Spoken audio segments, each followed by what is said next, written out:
Well, this week, Coaching Corner is going to take a look at Hollywood's golden era. And today, we're at the Lasky DeMille Barn. In 1913, legendary producer-director Cecil B. DeMille rented this barn for $250 a month. And this is the place where the very first feature film was ever done, a movie called Squaw Man. In fact, it was actually a box office hit. It was made for $15,000 and it grossed $200,000 nationwide, not too bad. And in fact, DeMille played an extra in it. It's a cheap way to get his SAG voucher. The little famous Players Lasky Company went on to become the giant Paramount Studios of today, and they of course produced so many feature films, they remain countless. This little studio, by the way, while DeMille was doing his project here, actually had the horses still in the barn. The Lasky DeMille Barn is one of Hollywood's great legendary landmarks, something you should visit right here at the Hollywood Heritage Museum. We'll be looking at other historic landmarks. In fact, I got another one for you, so follow me and we'll take a look at it. Well, now we're on the corner of Sunset and Gower, probably the most historical site in all of Hollywood.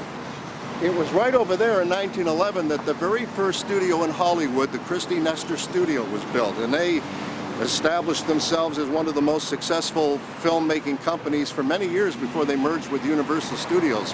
After that, in 1938, CBS Columbia Square was established, which you see right over there, and that had a lot of Hollywood history to it. Serving as the network's West Coast headquarters, Columbia Square attracted some of Hollywood's biggest stars to their already very popular lineup of radio shows. From the first day of its opening on April 30th, 1938, the building's inner court was lined with hundreds of eager audience members anxiously awaiting to see a live broadcast of one of their favorite shows. The CBS cavalcade of stars included comedian Jack Benny, the singing cowboy Gene Autry and his Melody Ranch show, and there was always the hysterically funny Red Skelton, as well as the multi-talented Jackie Gleason and his orchestra. Orson Welles and his Mercury Theater players brought a taste of infamy to CBS with his War of the Worlds broadcast in 1938.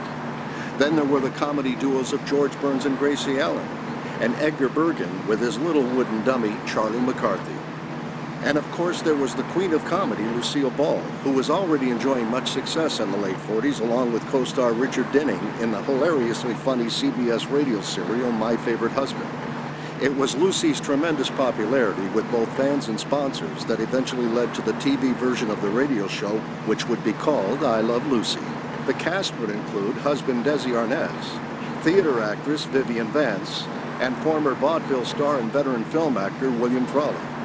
And so it was on March 2nd, 1951, that the 35-minute pilot for I Love Lucy was filmed right here at Columbia Square, which was entitled The Very First Show. Along with the first episode, which aired in October 1951, came the addition of Lucy and Desi's lovable landlords, Fred and Ethel Mertz. The show remained in production for 6 seasons and is considered one of the greatest television classics of all time. Along with the network radio and television studios, the Columbia complex included Brittingham's Radio Center restaurant and was also home to KNX Radio, which at the time was a very popular LA music station featuring such outstanding air personalities such as teen heartthrob Dick Joy, the talented and versatile Steve Allen, and a wacky drum-playing morning host by the name of Bob Crane. Crane's enormous popularity at KNX was enough to launch him into a successful television career as Colonel Hogan on the hit series Hogan's Heroes. But Crane's showbiz success would eventually lead him down a very dark road that ultimately ended with his tragic death. In the early 1960s, some of the once luxurious radio theaters were converted into recording studios, where the likes of Barbra Streisand and Bob Dylan recorded some of their greatest hits.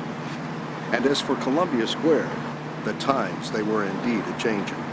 In 2007, CBS vacated the 105,000 square foot building, leaving preservationists to wonder what exactly would become of this legendary site. Plans not only call for the restoration of Columbia Square, but the addition of a massive high-rise office tower, 400 housing units, a massive retail shopping center, and a luxurious boutique-style hotel. A little Hollywood historical for you. Hopefully you enjoyed it, give you a little background. All of us actors should kind of have that information, our roots, you know what I mean? The genesis of film and television. Till next week on the Coaching Corner, more, of course, from Columbia Square, I'm R.J. Adams.